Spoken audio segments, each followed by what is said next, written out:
काय ललिता, स्वानंदीच्या होकाराची एवढी चांगली बातमी तुला ऐकवली मी, हाच तरी. वच्छी मावशी, तुम्हाला माहिती ना, इंद्रनीलसाठी चांगल्या मुलींची कमी नाहीच आहे. नाही, पण स्वानंदीने होकार दिला ते बरंच झालं. नाही तर त्यांच्या मुलीचं लग्न जमवणं खूप जड गेलं असतं त्यांना. काय हो, बरोबर बोलते ना मी? म्हणजे काय, तू नेहमीच बरोबर बोलतेस. आता कसं? पण वच्छी मावशी, लग्नाची पुढची बोलणी करायला त्यांनी आमच्याकडे यायला हवं. माझे खूप खेटे घालून झालेत त्यांच्याकडे. नाही, त्यांना असं नको वाटायला की आमचं चढलंय. आणि शेवटी कितीही झालं तरी मुलीकडचे आहेत ते. बरोबर आहे, अगदी बरोबर आहे तुझं. काय भाऊजी? हो, म्हणजे काय, आता त्यानेच तिकडे यायला हवं. मग शुभ कार्यात उशीर कशाला? मी आजच घेऊन येते ना त्यांना. आजच? एक मिनिट. काय ग? हो, येऊ दे, काही हरकत नाहीये. येऊ दे, काही हरकत नाहीये.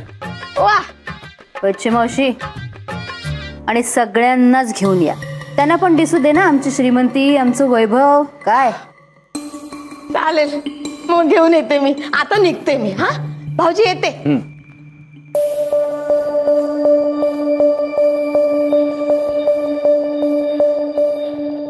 काय जहागीरदार, मानलं की नाही मला? मानलं बुवा.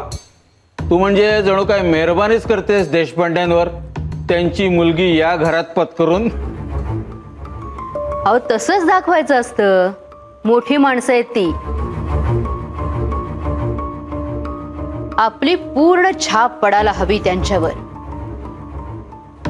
आणि माझे सगळे बाण नेहमी नेमक्या निशाण्यावरच लागतात. त्यामुळे यापुढे माझ्या डावपेचांविषयी शंका घ्यायची नाही. तयारीला लागा. निलिमा, घर एकदम साफसूफ करून घे. करेक्ट? ते कुणीही करू शकतं. सगळी तयारी आपल्या प्रतिष्ठेला शोभेल अशीच व्हायला हवी. काय आई? निलिमा, स्वानंदीकडची मंडळी येणार आहेत. सगळं घर स्वच्छ हवंय मला. हो. आणि चेहऱ्यावर जरा आलं ना लक्षात? आणि जरा बरी साडी नेस. गोखल्याने शिफ्टिंगच्या वेळेला क्रॉकरीचा बॉक्स ठेवलाय, त्यातली क्रॉकरी काढ. त्यातली? हो, बेल्जियमहून आणले ती. आणि त्यांना कळणार नाहीये आपण वापरली म्हणून. बरं, जा. ललिता, साधी माणसं आहेत ती, त्यांच्यासाठी एवढं करायची काय गरज आहे? वच्छी मावशीने काय सांगितलंय आठवतंय ना तुम्हाला?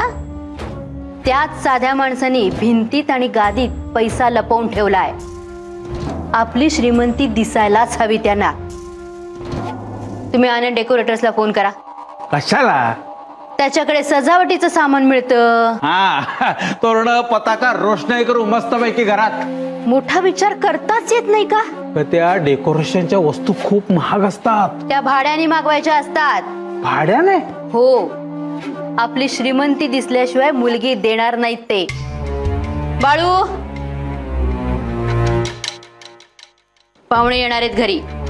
मग चिवडा लाडू घेऊन येऊ? सगळे अब्रू काढायला टपलेत. खाण्यापिण्याचं पाहते मी. सगळं घर स्वच्छ करून घे. धुळीचा कणही दिसता कामा नये कुठे मला. आणि इथे जवळच उभं राहायचं. मी हाक मारले की लगेच यायचं. होय. आणि पाहुण्यांसमोर मोठ्याने बोलायचं नाही. जा. आणि तुम्ही? नाही, मी तर मोठ्यांदा कधीच बोलत नाही. विनोद करायची वेळ आहे काही? बरीच कामं हाता वेगळी करायचीत आपल्याला. काय काय काम करू सांग, बोल पटापट. त्या आनंद डेकोरेटर्सला फोन करा. काय काय मागवायचं ते मी सांगते तुम्हाला. त्यांच्याकडे काय काय आहे ते विचारा. शोपीस, पेंटिंग्स, गालीचे सगळी नीट चौकशी करा. तोपर्यंत मी यादी करून ठेवते. आणि हो, इंद्रनीलला फोन करा. त्याला म्हणावं लवकर घरी ये. परमेश्वरा, सगळं नीट होऊ दे बाबा. फोन करा त्याला.